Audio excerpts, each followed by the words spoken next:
Una nube oculta el cielo. Una sombra nuclear se cierne sobre el futuro de la humanidad.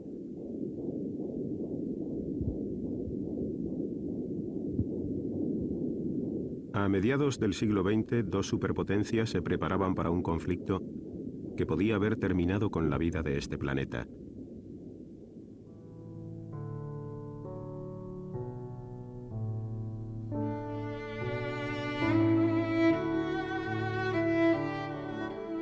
Las flores de primavera, la cálida luz del día, los placeres de la vida. Pero bajo este hotel norteamericano había una puerta oculta que conducía a un mundo subterráneo.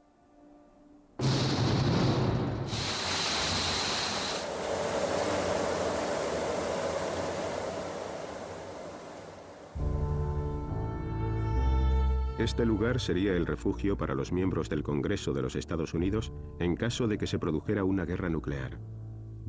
Aquí abajo, los políticos representarían a todos los fallecidos y moribundos del mundo exterior.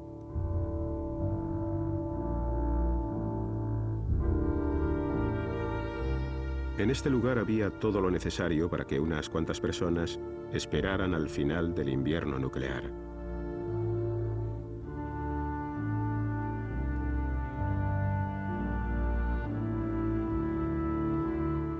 Pero existía la posibilidad de que alguien perdiera los nervios. En ese caso, se usaría la fuerza para mantener el orden. El mundo perdido bajo el que se encontraba el refugio quedaría reducido a un mero recuerdo, un mito. Y los vivos terminarían por envidiar a los muertos.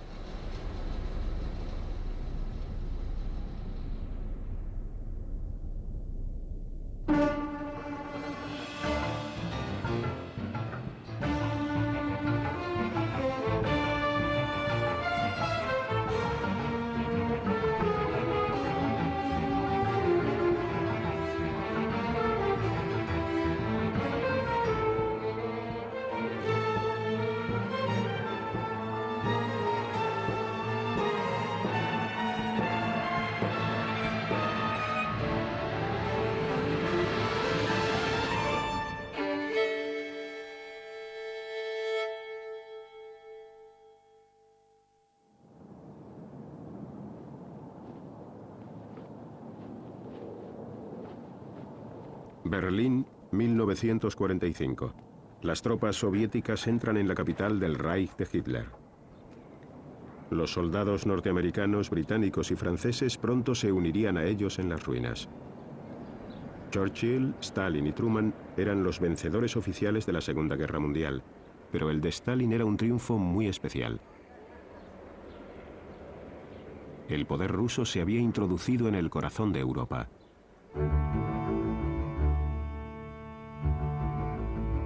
Fuera de Berlín, en Potsdam, los tres grandes se reunieron para establecer las condiciones de la posguerra. Winston Churchill representaba a una Gran Bretaña extenuada por la guerra. En cambio, José Stalin, gobernante supremo de la Unión Soviética, se enfrentaba a Harry Truman, 33º presidente de los Estados Unidos. Tan solo 3 meses después de la muerte del presidente Franklin Delano Roosevelt, Harry Truman, que había sido el dueño de una mercería en Missouri, salía hacia Potsdam. Era su primera conferencia en el extranjero como jefe de Estado. El presidente Truman no estaba preparado para asumir la presidencia en el sentido de que no estaba totalmente informado, ni conocía los últimos detalles sobre lo que estaba pasando. Pero llevaba 10 años haciendo las funciones de senador y presidía uno de los más importantes comités de guerra del Congreso, por lo que era perfectamente consciente de los problemas con los que se enfrentaba un presidente.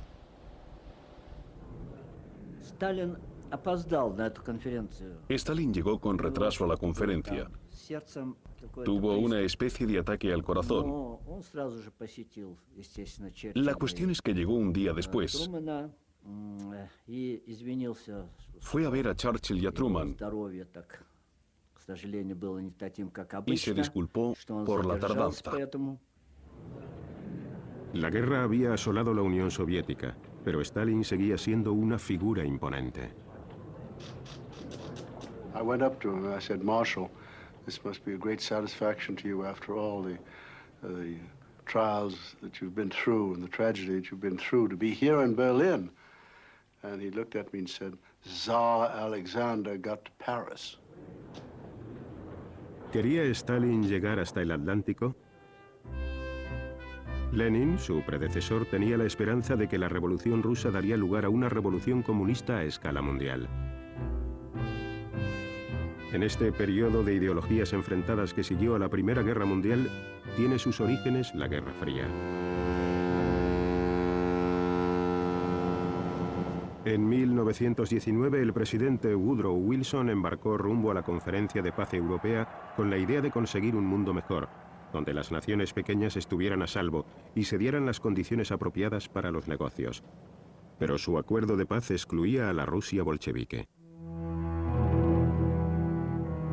Muchas naciones, entre las que se encontraban los Estados Unidos y Gran Bretaña, enviaron tropas para combatir las revoluciones rusas. Churchill, que acababa de salir victorioso sobre Alemania, animaba a los soldados: hay que matar a los bolcheviques y abrazar a los alemanes. Tras la intervención, Lenin y Stalin se convencieron de que Occidente no dejaría pasar ninguna oportunidad ni rechazaría aliado alguno para destruir el comunismo. Me uní a la guerra civil en calidad de hijo del regimiento. Así nos llamaban. Éramos todos chicos jóvenes. Sabíamos que estábamos luchando por el pueblo que vivía en la pobreza. El Ejército Rojo contaba con un apoyo generalizado entre la población. Las tropas extranjeras no tardaron mucho en retirarse. Los bolcheviques rojos derrotaron a los blancos, sus enemigos rusos. Los guardias blancos que habían salido de Rusia nos tenían rodeados. La comida escaseaba. Fue una época en la que las salchichas se hacían con carne humana.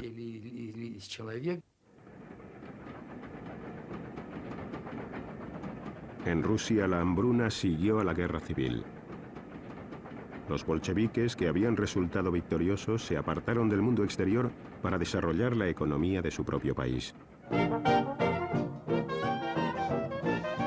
América también se volvió sobre sí misma. El pueblo deseaba vivir bien, sin más conflictos con países del extranjero. Entonces, en 1929, Wall Street quebró. Comenzó la Gran Depresión. De repente, en esta nación, la más rica de la Tierra, millones de personas tuvieron que hacer frente a la miseria. La política norteamericana se inclinó hacia la izquierda. I, Franklin Delano Roosevelt, do solemnly swear that I will faithfully execute the office of President of the United States and will, to the best of my ability, preserve, protect, and defend the Constitution of the United States. So help me God. Roosevelt prometió a los norteamericanos un nuevo programa político y económico, el New Deal. Utilizaría el capitalismo para obtener el bien público y, en un cambio de política, reconoció a la Unión Soviética. No hay que olvidar que durante 16 años, creo, carecimos de una representación en Rusia. No había relación alguna entre los dos gobiernos y Franklin Delano Roosevelt fue el único que decidió tratar de acabar con este bloqueo. Stalin impulsó la industria y esta nueva situación pronto atrajo a expertos norteamericanos. Algunos se llevaron con ellos a sus familias.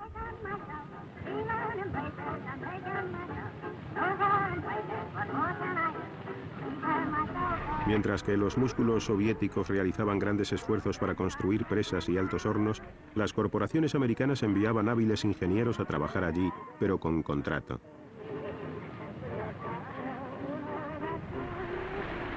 La ideología comunista no les preocupaba. A diferencia de los rusos, eran libres para marcharse cuando el trabajo hubiera terminado.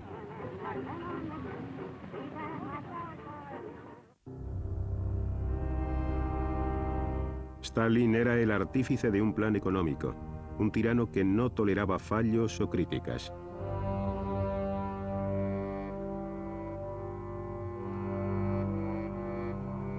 Los campos de propiedad privada se convirtieron en llanuras colectivizadas. El precio que hubo que pagar por la colectivización fue el asesinato de millones de campesinos y una nueva hambruna. La verdad se mantenía en secreto. La gente en realidad desconocía todos estos detalles desagradables. Todos los logros le fueron atribuidos a las iniciativas propuestas por Stalin. Quienes sabían que no era así, callaron. Sabían que si hablaban, serían encarcelados y asesinados. Era un régimen de terror. Así era el socialismo en un país.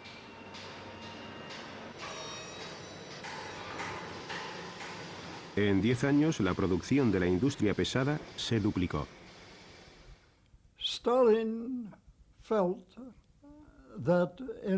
Stalin pensaba que si deseaba obtener el apoyo público para lo que estaba haciendo, que era una política muy dura, tenía que convencer a una gran cantidad de personas, al pueblo llano y a los miembros del partido, de que Rusia se encontraba frente a una conspiración orquestada por las principales potencias capitalistas para minar el gobierno soviético por medio del espionaje. Los antiguos camaradas de Lenin se confesaron autores de crímenes imaginarios.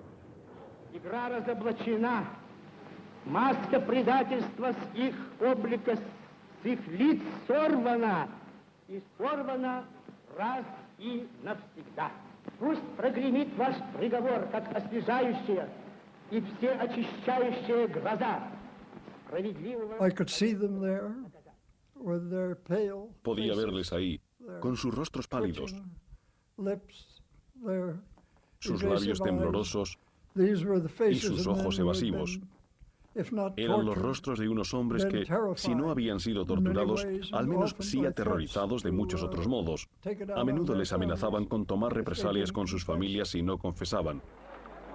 Los juicios de Moscú dieron al traste con algunas de las ilusiones extranjeras. La Unión Soviética había demostrado ser un estado policial y no un paraíso para los trabajadores. Pero incluso en Estados Unidos, miles de personas permanecieron fieles al sueño comunista. En los años 30, Moscú hizo un llamamiento al Frente Popular de la Izquierda contra Hitler y el fascismo. Within the shadow of the giant skyscrapers, the red cohorts of communism gather at historic Madison Square. La lucha contra la difusión del fascismo se convirtió en la gran causa común tanto para los socialistas como para los comunistas. Las dudas sobre Stalin se disiparon. En España, voluntarios procedentes de todo el mundo se congregaron para oponerse a la rebelión fascista emprendida por Franco. Hitler y Mussolini proporcionaban armas al dictador español.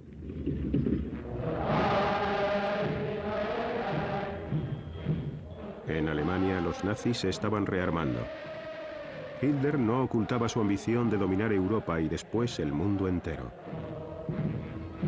Ein Sowjetzeichen soll vor sich hertragen und wir werden in unserem Zeichen wieder siegen. Roosevelt quería mantenerse al margen de cualquier guerra en Europa. Despite what happens in continents overseas, the United States of America shall and must remain as long ago the father of our country prayed that it might remain, unentangled and free. El primer ministro británico, Neville Chamberlain, confiaba en que Hitler se atendría a razones. When I was a little boy, I used to repeat, if at first you don't succeed, try, try, try again. En septiembre de 1938, Chamberlain voló a Múnich. La guerra no tardaría en estallar, ya que Alemania se estaba preparando para invadir Checoslovaquia. No obstante, Chamberlain estaba decidido a aplacar a Hitler.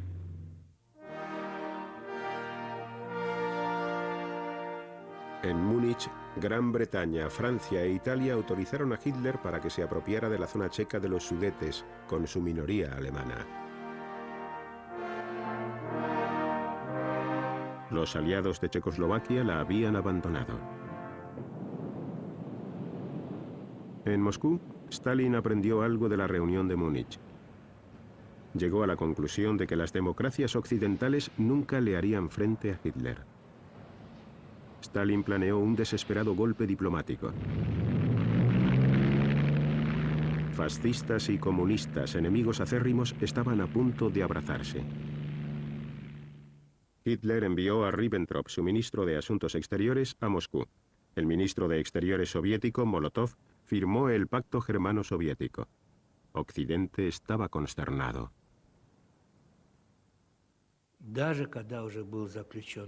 Después de firmar el pacto, escuché esto de boca del propio Stalin, que nos visitaba en casa con mucha frecuencia. Necesitamos ganar tiempo.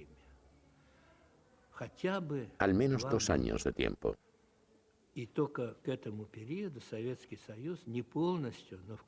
Solo entonces la Unión Soviética podrá defenderse de Alemania.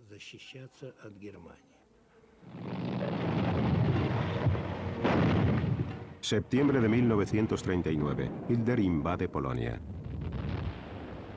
Gran Bretaña y Francia le declaran la guerra al agresor.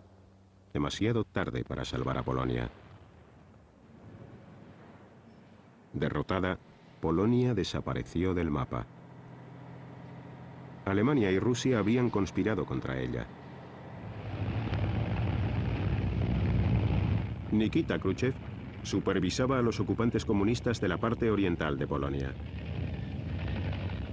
Estaban tomando posesión de provincias que en un tiempo gobernaron los zares. El pacto germano-soviético dejó a Stalin el camino libre para apoderarse de Lituania, Letonia y Estonia. Los estados bálticos volvían a estar bajo la dominación rusa. Al invadir Finlandia, Stalin había atentado contra el mundo.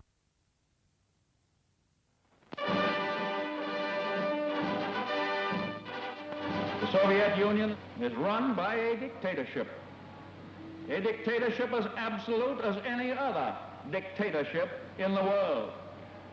It has allied itself with another dictatorship, and it has invaded a neighbor so infinitesimally small that it could do no conceivable, possible harm to the Soviet Union.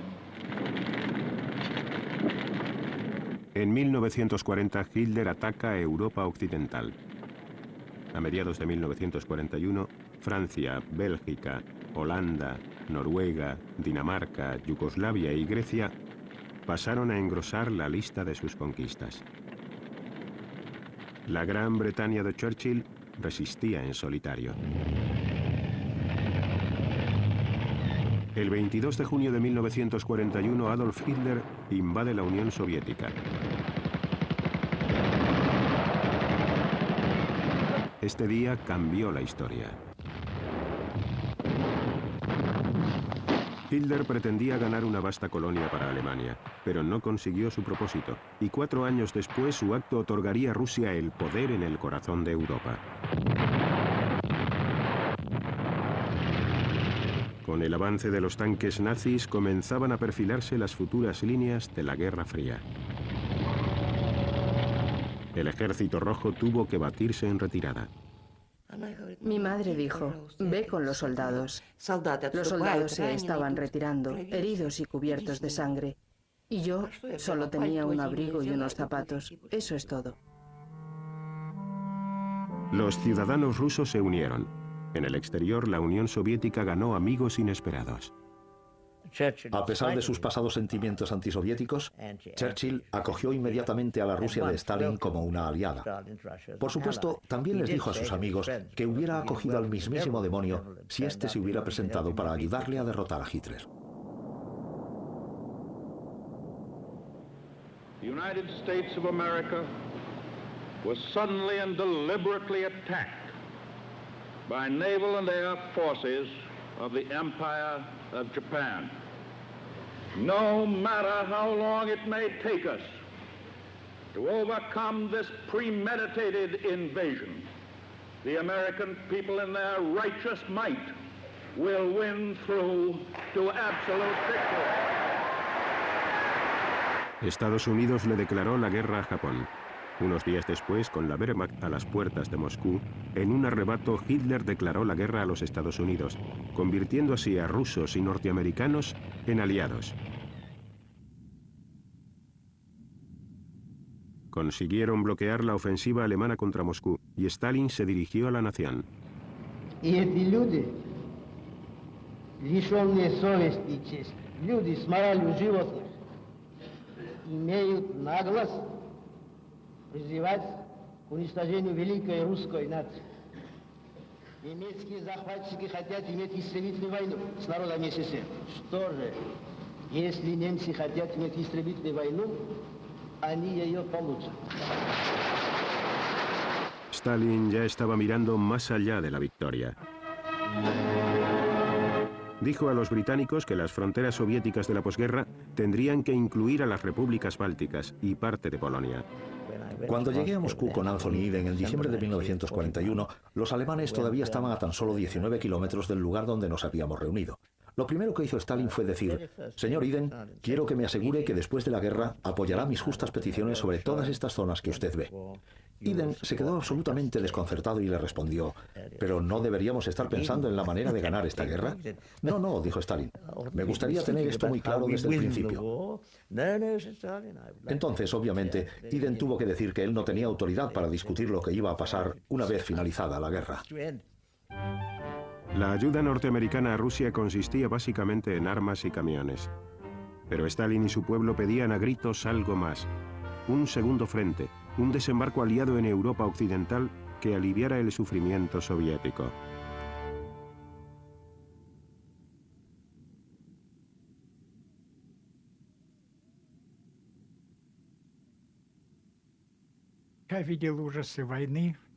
He visto las atrocidades y he escuchado el sonido de la guerra.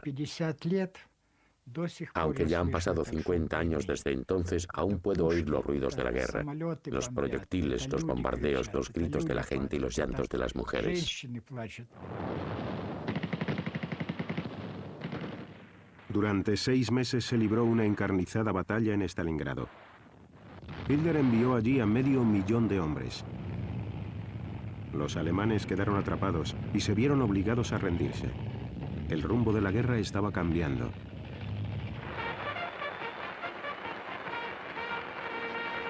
La opinión occidental aclamó al Ejército Rojo, sus camaradas de armas. The Russians have thus far lost in the common cause at least 50% more men killed, wounded and missing than all the rest of the European allies put together. And moreover, they have killed, wounded and captured at least 20 times as many Germans as the rest of the allies.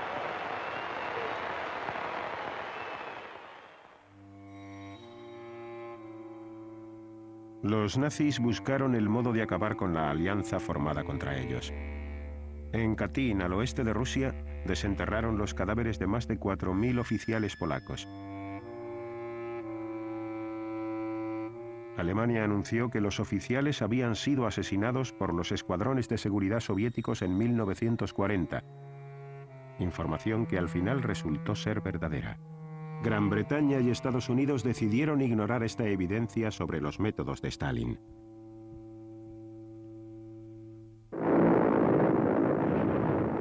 En 1943, con su alianza aún intacta, los representantes de los tres grandes se prepararon para celebrar una reunión en Teherán, Persia.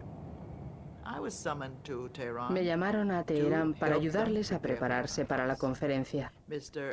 Se suponía que el señor Roosevelt iba a llegar. Teníamos un nombre en clave para él, por eso llamé al aeródromo y bastante segura hablé con el almirante Levy. Le pregunté, ¿están ya en camino? A lo que él respondió, no, salimos para una misión americana.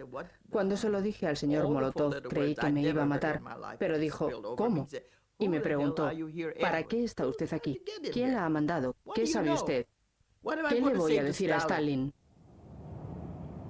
Stalin convenció a Roosevelt de que estaría más seguro residiendo en la embajada soviética. Habían preparado este edificio especialmente para su visita. Estaba lleno de micrófonos. Stalin me dijo que la tarea que le asignaba a mi grupo, y a mí en especial, era muy poco atractiva desde un punto de vista ético. Sin embargo, la situación de la URSS era tan grave que tenía que saber lo que pensaban nuestros aliados. Stalin era muy hábil tratando con Roosevelt y con Churchill. Incluso a Churchill comenzó a caerle bien. Y hablaba de tío Joe, que era un término bastante afectuoso para nombrar a Stalin. Ambos compartían la idea de que si se le trataba de la manera correcta, entonces la frase exacta que utilizaban era, si tratamos al tío Joe como si fuera un miembro de nuestro club, quizás algún día llegue a serlo de verdad. Todos los días, a las 8 de la mañana, tenía que ir a ver a Stalin. Le llevaba todas las transcripciones en ruso y en inglés. Y durante una hora, más o menos, Stalin examinó con gran detalle las conversaciones de Roosevelt. No creo que Franklin Delano Roosevelt fuera capaz de imaginarse a un hombre de una iniquidad tan profunda, unida a una gran astucia estratégica como era Stalin. Nunca había conocido a una criatura como él. Stalin era un actor excelente, tranquilo, afable, razonable. Les dejaba a todos pensativos con sus palabras y eso es realmente propio de un gran líder. Los aliados aceptaron que después de la guerra Europa Oriental fuera una zona de influencia soviética. Stalin se anexionaría la parte más oriental de Polonia.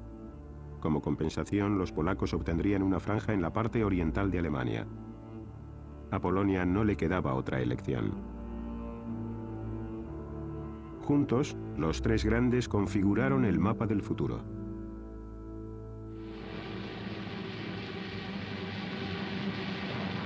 Día D, 6 de junio de 1944. La mayor invasión por vía marítima de toda la historia desembarca en Francia. Este era el segundo frente que tanto ansiaba Stalin. En el frente oriental, los ejércitos rusos seguían avanzando. Nazi rode back out of Russia. Every rail line blown up as they flee. Of course, Nazi propaganda now stresses the masterful retreat.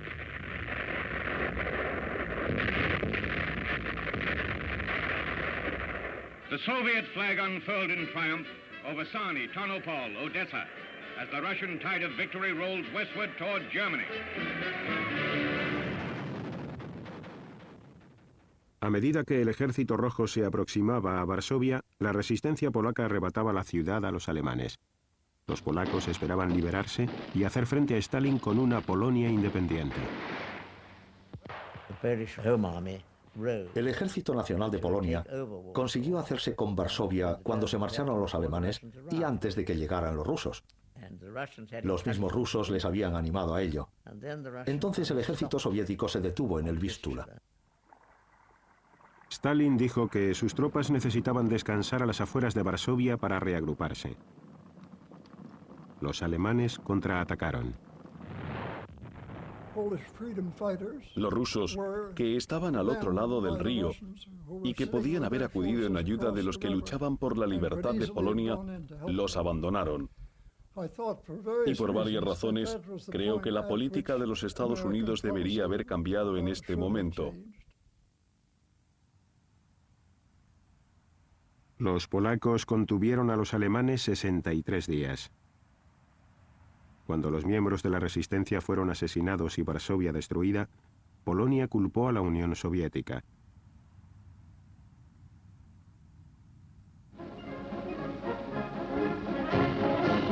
Entonces, con Polonia bajo la ocupación soviética, Churchill y Stalin iniciaron una lucha de poderes en Moscú.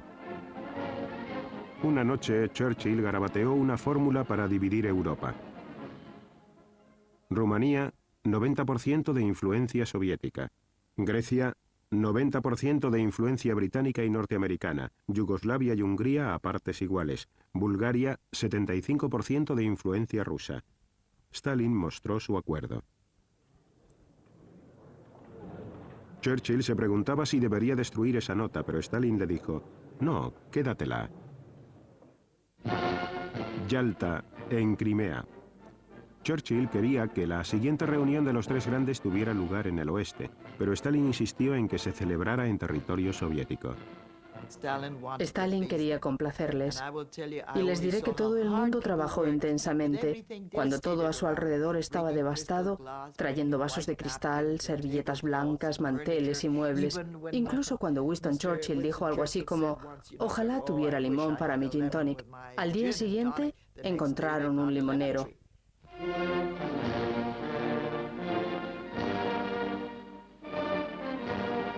Esta estancia fue un tormento para Roosevelt, que estaba muy enfermo. Su polio y las tensiones del liderazgo durante la guerra le debilitaron.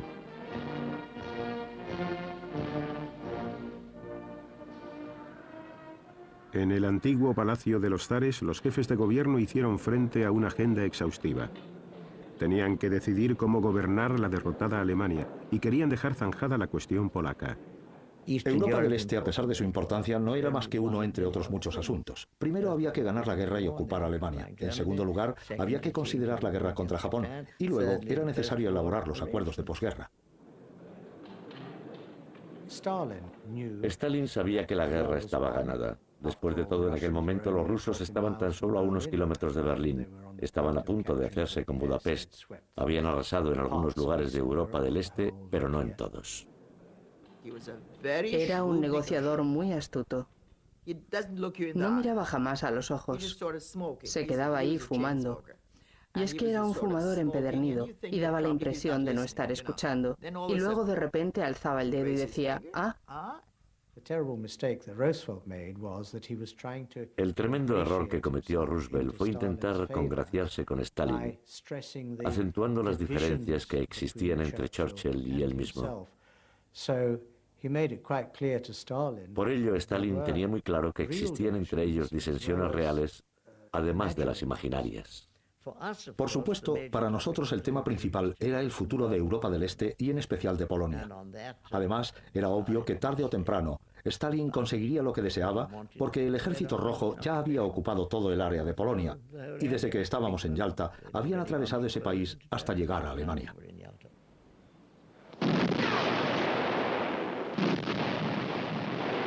Para entonces, los Balcanes y la mayor parte de Polonia estaban en manos soviéticas. Lo mismo sucedía con la mayoría de Checoslovaquia y de Hungría. Esta situación era fruto de los avatares de los campos de batalla, y la diplomacia no podía alterarla. En Yalta se presentaron dos documentos diplomáticos que sobre el papel eran perfectamente satisfactorios. Habría un gobierno de coalición en Polonia formado por gente del Este, y también se celebrarían elecciones libres. Luego había una declaración que incluía a toda Europa del Este, que recibió el nombre de Declaración para la Europa Liberada, y que estaba elaborada sobre las bases de la democracia, las elecciones libres y todas esas frases que los rusos utilizaban, pero que interpretaban de un modo algo diferente. Stalin prometió que las elecciones en Polonia serían libres y justas. Cansados de discutir, los demás le tomaron la palabra. Alemania sería gobernada conjuntamente por los aliados victoriosos, y Stalin se comprometió en secreto a participar en la guerra contra Japón. Churchill se sentía seguro. We have all bound ourselves to work together to make sure that there is increasing happiness and prosperity for the broad masses of the people in every land, no longer subject to the hard strains of war. There is the prospect which has now opened before us.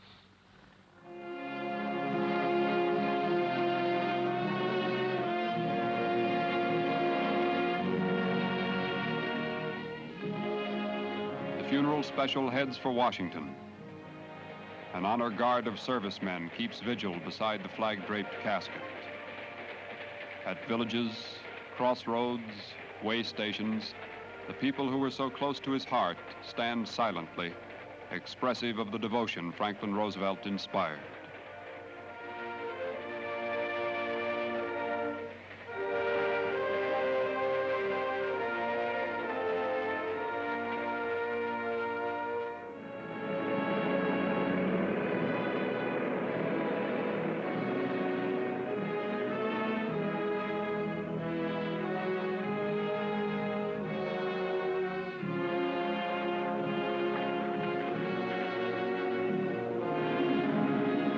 El presidente recibió sepultura al tiempo que las últimas batallas en Europa tocaban a su fin.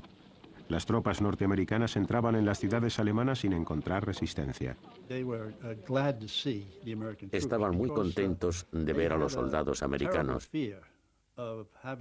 porque temían que los rusos ocuparan su país o entraran en su zona. Los aliados descubrieron en su avance todo el horror de los crímenes perpetrados por los alemanes.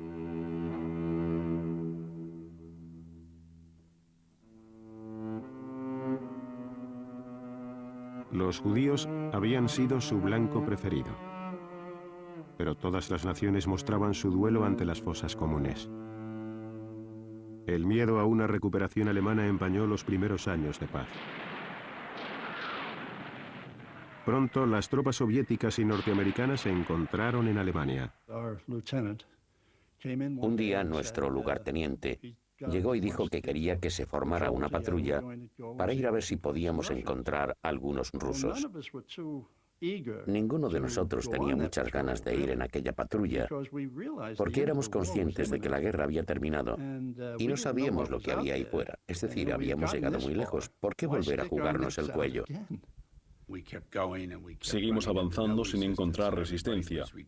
Todos se retiraban y se rendían. Creo que tuvimos mucha suerte. Llegamos al río Elba y vimos a los rusos al otro lado. Le dije a mi amiga, quédate allí y yo me quedaré aquí. Esperamos a que desembarcaran. Podíamos ver sus caras. Parecían gente normal. Eran como los demás. Nos habíamos imaginado algo diferente. Después de todo, eran americanos. Creo que no sabíamos qué esperar de los rusos, pero cuando los mirabas y los examinabas no encontrabas diferencias. Con un uniforme americano habrían parecido americanos. No sabíamos a quién estábamos besando. Dábamos besos a todo el mundo.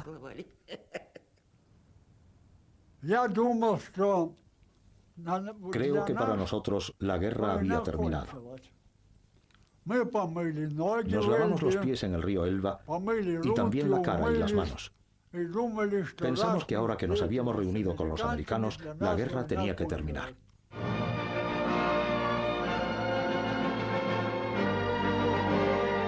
Dos días después, las cámaras estaban preparadas. Un momento que haría historia, el encuentro entre los soldados de a pie rusos y estadounidenses, fue revivido con un reparto mucho mayor.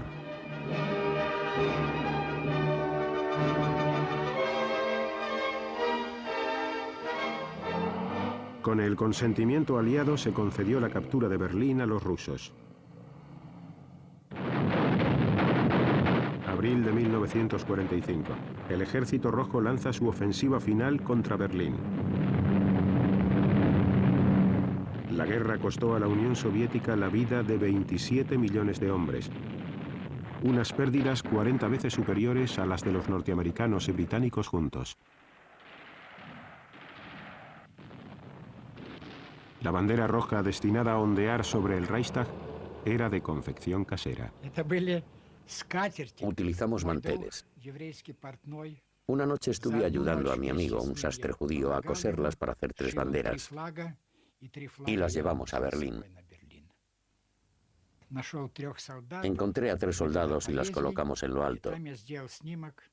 La primera fotografía que tomé fue la de la bandera que había traído de Moscú, la bandera soviética ondeando sobre Berlín.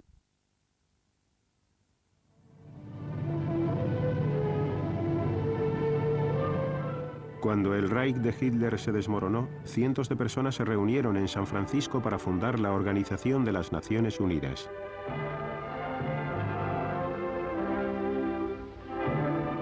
A la cabeza de la delegación soviética estaba el hombre que había firmado el pacto nazi-soviético, Molotov.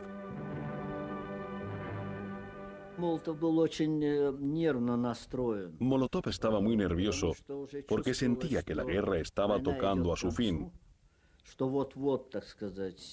que la victoria pronto llegaría y él estaba en América. Por este motivo, todos los días le enviaba mensajes a Stalin en los que le preguntaba ¿cuándo puedo regresar? Mientras tenía lugar la reunión de San Francisco, llegó la noticia de la rendición de Alemania. General Eisenhower informs me that the forces of Germany have surrendered to the United Nations. The flags of freedom fly all over Europe. Cuando terminaron los combates, la línea del frente soviético dividía Europa en 2 partes, desde el Báltico hasta el Adriático. La guerra en el Pacífico se prolongaba. Los marines estadounidenses habían irrumpido en Iwo Jima. Era un anticipo de lo difícil y sangrienta que podría resultar una invasión final de Japón.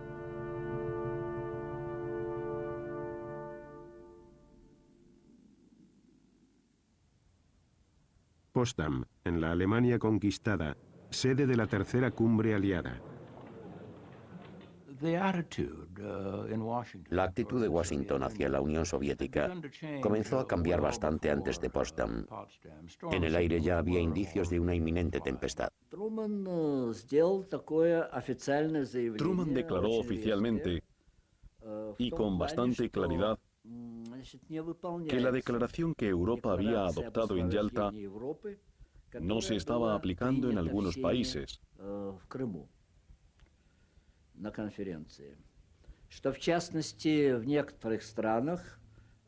Estados Unidos no reconocía los gobiernos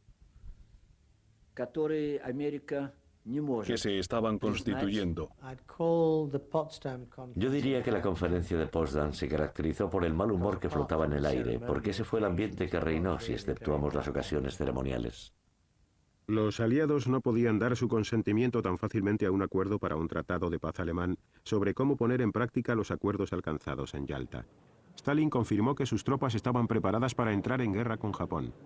Pero el día antes de la conferencia, Estados Unidos probó con éxito una bomba atómica. Después de consultar con los británicos y con sus propios asesores militares, el presidente Truman decidió decirle a Stalin que tenía una poderosa nueva arma, pero sin identificarla como un arma nuclear. Truman repitió esas mismas palabras acerca de la nueva arma. Pensó que Stalin no le había oído o no le había entendido. Stalin dijo, bien, gracias por la información. Los americanos cuestionaron si Stalin había entendido o no lo que Truman había dicho. Ahora sabemos que estaban al corriente de todo el proyecto Manhattan por medio del espionaje y de sus propios agentes. La conferencia aún no había terminado cuando llegaron noticias de Londres. Clement Attlee había sido elegido primer ministro. Tenía la sensación de que lo que más había gustado a Molotov y a Stalin no era la explosión de la bomba, sino el hecho de que Churchill no hubiera sido reelegido en Inglaterra. Otra fotografía protocolaria. El mundo tenía que ver que los aliados aún estaban unidos. El 2 de agosto finalizó la conferencia y los hombres de Estado regresaron a sus hogares. 4 días después, Estados Unidos lanzó una bomba atómica sobre la ciudad y la población de Hiroshima.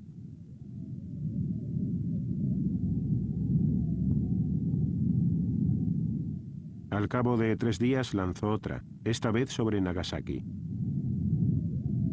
Pronto la raza humana podría destruirse a sí misma en un solo día.